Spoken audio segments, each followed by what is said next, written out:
Hello guys, welcome to world education academy. So guys, कैसे हैं आप सभी? आई होप कि सब अच्छे होंगे। तो चलिए गाइस, आज हम स्टार्ट करने वाले हैं अपनी अकाउंटिंग इक्वेशन के इलस्ट्रेशन नंबर 3। ठीक है, तो ये हमारी इलस्ट्रेशन 3 है। लास्ट वीडियोस के जो हमने पार्ट्स बनाए थे इस चैप्टर के, उसमें हम लोग इलस्ट्रेशन 1 इलस्ट्रेशन 2 कंप्लीट कर चुके हैं और अब हम स्टार्ट करने वाले इलस्ट्रेशन 3, जिसमें कुछ और नई एंट्रीज आपको देखने को मिलेंगी। तो गाइज, अब मैं अलग से कोई अकाउंट नहीं बनाऊंगा जैसे मैं अलग से पेपर पर बनाता हूँ, क्योंकि इससे वीडियो काफ़ी लंबी हो जाती है। तो अकाउंट मैंने आपको बनाना सिखा दिया है। पहले इस तरह का बनाते हैं हम लोग कि सबसे पहले हमारा सीरियल नंबर आता है, उसके बाद ट्रांजैक्शन आती है, फिर उसके बाद एसेट्स, लाइबिलिटीज और कैपिटल। ठीक है, इनके अलग अलग कॉलम मैंने आपको बनाने सिखाए थे, तो वैसे ही आपने बनाना है। एंट्रीज करनी मैं आपको यहाँ से बता दूंगा, बिल्कुल सेम वैसे ही एंट्री आपको वहाँ पे पुट करनी है, तो आपको समझ में आ जाएगा। तो चलो स्टार्ट करते हैं। सबसे पहले एंट्रीज पढ़ लीजिए। यहाँ पर आप देखेंगे कौन कौन सी एंट्रीज आपको दी गई है। तो देखिए, सबसे पहले दिया गया है Rakesh commenced business with cash. मतलब राकेश क्या करता है, बिजनेस स्टार्ट करता है 1,50,000 से। Furniture purchase for cash, cash पर फर्नीचर परचेज किया गया है। इसके बाद purchase goods from Mahesh on credit, यानी उधार पर महेश से सामान खरीदा गया 25,000 का। सोल्ड गुड्स, गुड्स को सोल्ड किया गया है कितने की, 14,000 की। मतलब 10,000 की उसकी कॉस्ट थी और 14,000 रुपए का उसको बेच दिया गया, मतलब कि 4,000 रुपए का हमें क्या हुआ है, टोटल प्रॉफिट हुआ है। इसके बाद आप देखेंगे एडिशनल कैपिटल, मतलब कि और कैपिटल कम पड़ने लगी होगी बिजनेस में, तो उन्होंने और कैपिटल इन्वेस्ट करी अपने बिजनेस में 20,000 रुपए।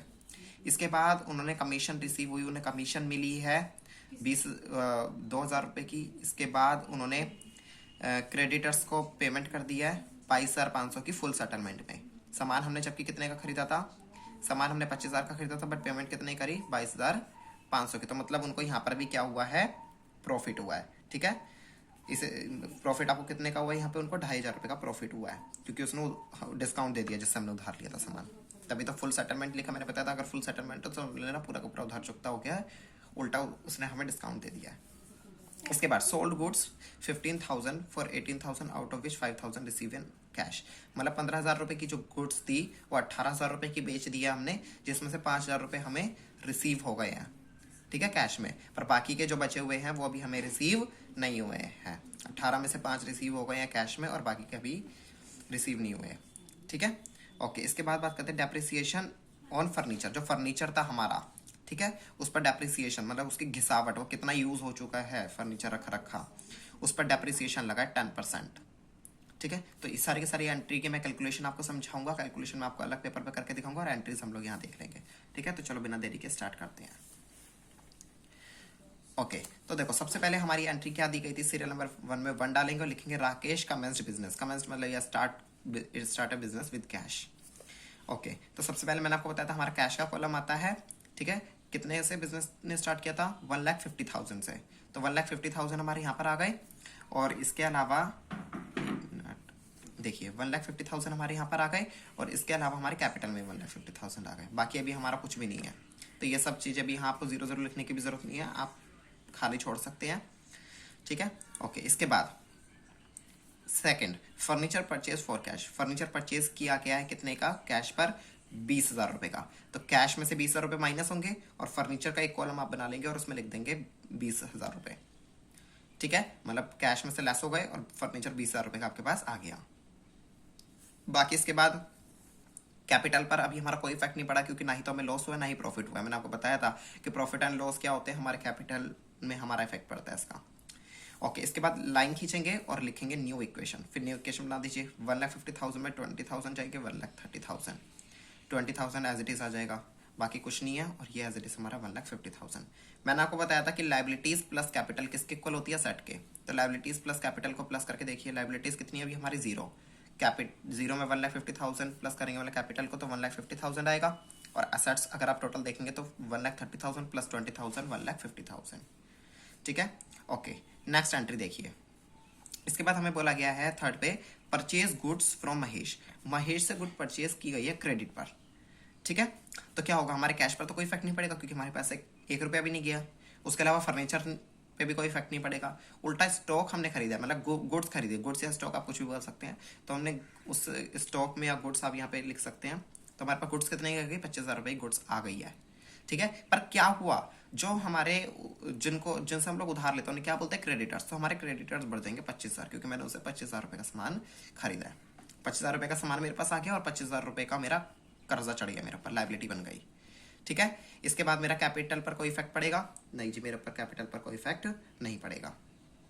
ओके, इसके बाद आप ये जो ऊपर कॉलम दिख रहे हैं तभी बनाए जब इनकी एंट्री आएगी, उसके अलावा अभी पहले से बनाकर ना रखें क्योंकि आपको फिर से कंफ्यूजन हो सकती है।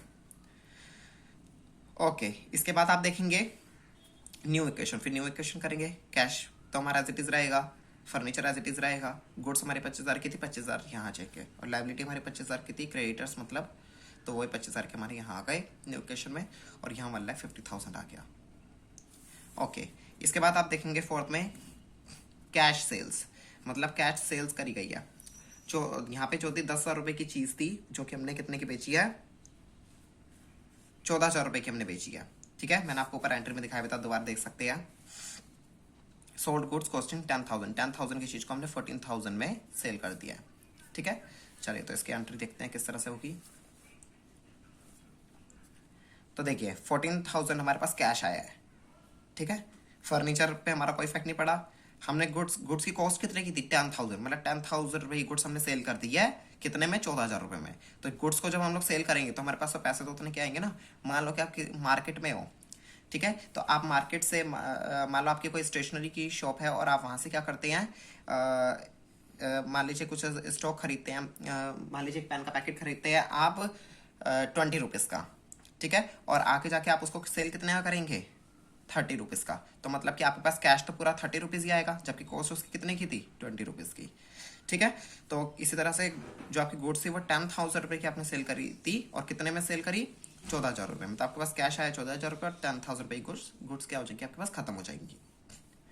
इसके अलावा क्रेडिटर्स पर हमारा कोई इफेक्ट नहीं पड़ेगा। कैपिटल में हमारे 4,000 रुपए का प्रॉफिट हमारा ऐड हो जाएगा। फिर से न्यू इक्वेशन बनाइए लाइन खींचकर, और इनका टोटल करके लिख दीजिए जो भी आएगा यहाँ पर। इसका 130 में 14 प्लस करेंगे तो 1,44,000, यहाँ पर 20,000 एज इट इज, 25 में से 10 जाएंगे तो 50, यहाँ पर 25 एज इट इज, और 150 में 4 प्लस करेंगे तो 1,54,000। ठीक है, ओके, नेक्स्ट आप फिफ्थ ट्रांजेक्शन देखेंगे तो एडिशनल कैपिटल इंट्रोड्यूस, मतलब और इन्वेस्टमेंट की है, कैपिटल और डाली गई है बिजनेस में। तो क्या होगा?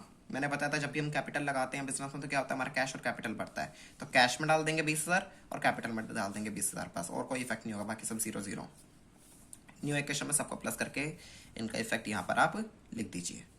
ओके, इसके बाद नेक्स्ट देखिए कमीशन रिसीव्ड। क्या हुआ है? कमीशन रिसीव हुई है इन एडवांस। एडवांस में हमें क्या मिल गई है? कमीशन मिल गई है।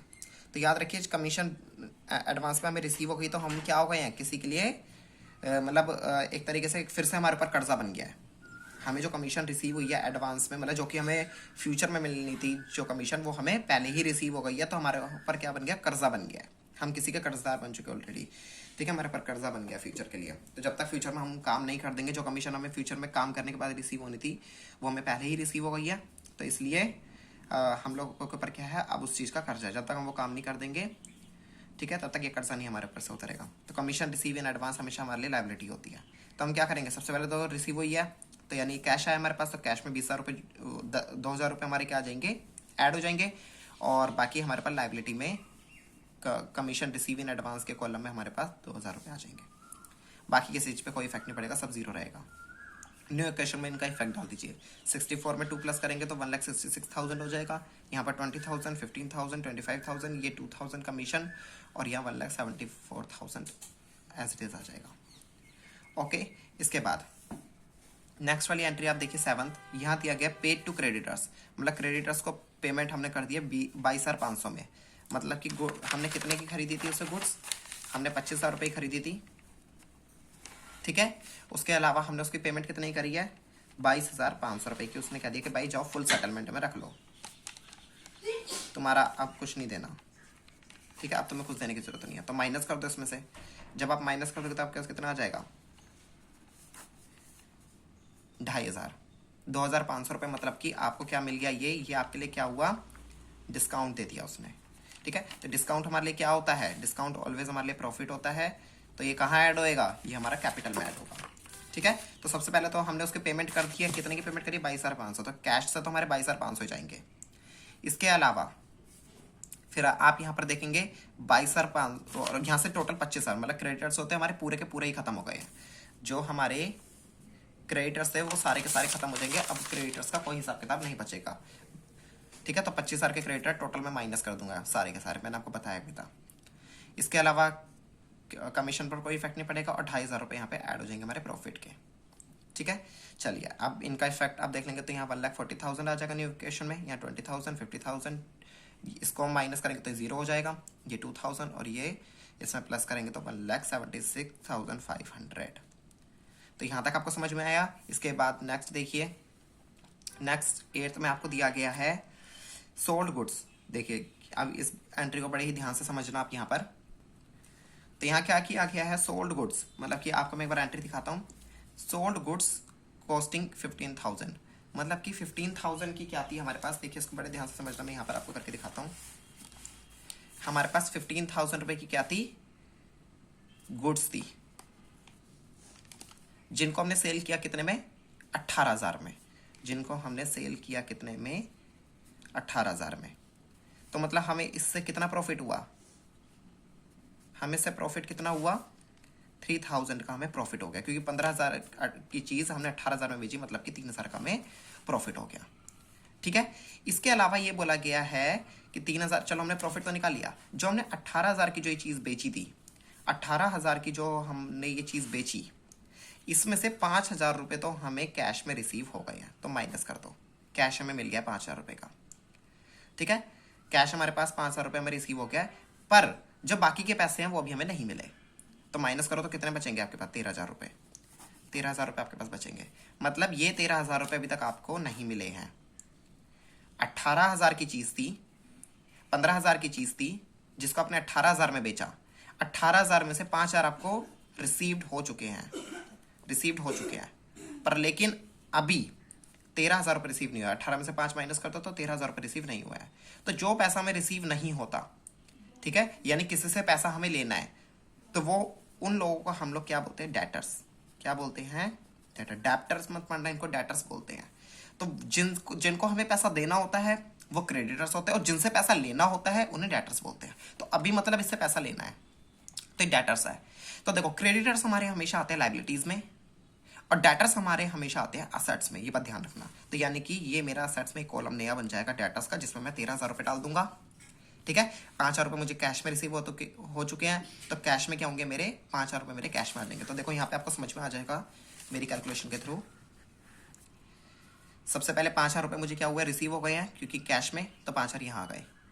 मेरी गुड्स कितने की थी, कॉस्ट कितने की थी उनकी, 15,000 रुपये की गुड्स थी, जिनको मैंने 18,000 में बेचा। तो गुड्स तो एक तरीके से मेरे पास 15,000 रुपये की माइनस होंगी, तो गुड्स मेरे पास 15,000 की माइनस हो गई।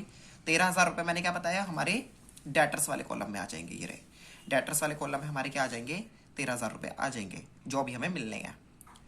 ओके, इसके अलावा हमारा लाइबिलिटी में कोई इफेक्ट नहीं पड़ेगा। ठीक है, इस तो जो बाकी का जो हमारे यहाँ पे 3,000 है वो ऐड हो जाएगा हमारा प्रॉफिट। ठीक है ना, बिल्कुल सीरियल वाइज आपने आराम से पॉइंट टू पॉइंट आंसर को सॉल्व करना है। 3,000 रुपये आपके यहाँ पे कैपिटल में आ गए, बस और कुछ नहीं करना।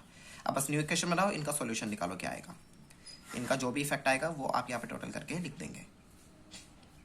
इसके बाद 9th एंड लास्ट एंट्री हमारी क्या दी गई है, डेप्रिसिएशन ऑन फर्नीचर 10% ऑन 20,000।